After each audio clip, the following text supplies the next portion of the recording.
In Romans 1 verse 17, Paul says, "For therein is the righteousness of God revealed from faith to faith, as it is written, the just shall live by faith."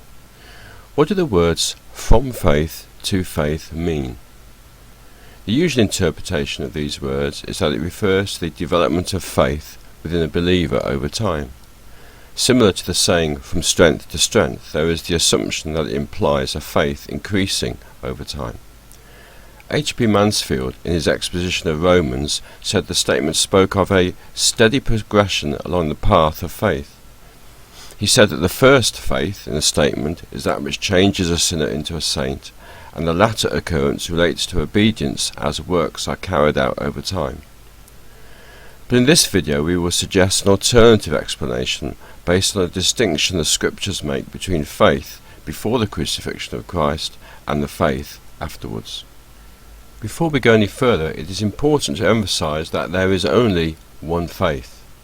But what we will see is that over time the things which have to be believed in order to have faith in God have increased. In Romans 3 verse 30 and 31, Paul speaks about faith and justification. But what is not apparent in the AV, but which we have shown on the screen, is that in the original Greek some of the occurrences of faith have the word "the" before them. So the text should read, "Seeing it is one God which shall justify the circumcision by faith, and uncircumcision through the faith, do we then make void the law through the faith? By no means, yea, we establish the law." We find a similar thing in Galatians 3 verses 23 to 26. Note that in the order of the Greek text a word occurs between "the" and "faith" in the second occurrence of faith in verse 23, as shown on the screen. So these verses state, "But before the faith came, we were kept under the law, shut up unto the faith which should afterwards be revealed. Wherefore the law was our schoolmaster to bring us unto Christ, that we might be justified by faith. But after the faith is come, we are no longer under a schoolmaster. For ye are all the children of God by the faith in Christ Jesus." So what is the difference between faith and the faith? The answer was explained by Dr. Thomas in an article entitled "The Apostles Justified by Faith Before the Faith Came," which can be found in the book The Faith in the Last Days. He said, "Before the crucifixion of Christ, the apostles were Israelites under the law, which was then in full force, the Abrahamic covenant not having been confirmed by the blood of its mediator, the Christ. They were not required to believe in the mystery of its confirmation any more than the prophets were until the confirmation was established. They were under a dispensation of justification by faith, not of justification through the faith, because when they were justified, the faith had not come." Dr. Thomas suggested that the faith refers specifically to the set of doctrines which include those associated with the death and resurrection of Christ. During the mortal ministry of Christ, the disciples did not believe in or understand the need for Christ to die, but they were still justified in the sight of God, but by faith, not the faith. As Dr. Thomas went on to say, this was their faith. They believed the things covenanted to Abraham and David, and that Jesus was the Christ. But they did not understand nor believe, though it was told them that Jesus should be put to death and rise again. They did not know, in any sense of the word know, that there should be remission of sins to the prophets and themselves through the death and resurrection of Jesus. It is worth looking at one more quotation from this important article by Dr. Thomas, in which he makes clear the difference between faith and the faith. The reader then will bear in mind the distinction subsisting between justification by faith and justification through the faith. The apostles and prophets were justified or cleansed from all their sins by faith.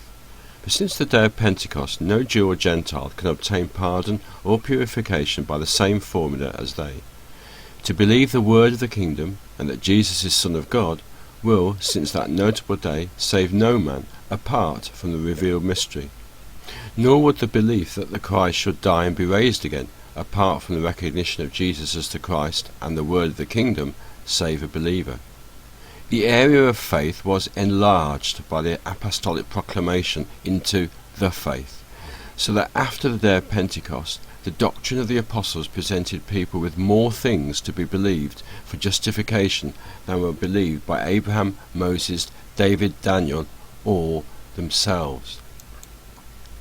So, the word faith, depending on the context, can sometimes specifically refer to those things believed by the faithful in Old Testament times, and can sometimes refer to those things which constitute the gospel after the death and resurrection of Christ. In the latter case, the doctrines include all those believed by the faithful in Old Testament times. In both cases, it is the one faith. Now, it's important to note that the word "the" is not always put before the word "faith" when faith is referring to the beliefs of the apostles after the resurrection of Christ. For example, here in Acts 14 verse 27, it is the door of faith, not the door of the faith. So, returning to Romans 1 verse 17, we suggest that although the second occurrence of faith here does not have "the" before it, nevertheless it refers to the faith and doctrines specifically believed by the apostles after the resurrection of Christ. The first faith refers to the faith and beliefs held by those of Old Testament times and initially by the disciples. But how does the first faith reveal the righteousness of God to the second faith? The writings associated with the first faith, the law and the prophets, speak about the righteousness of God. The audience, as it were, for this revealing are the writings of the apostles. How does the Spirit, through Paul, demonstrate this? In Habakkuk 2 verse 4, the prophet, who had faith in God, reveals the righteousness of God with the words, "The just shall live by faith." Who does he reveal it to?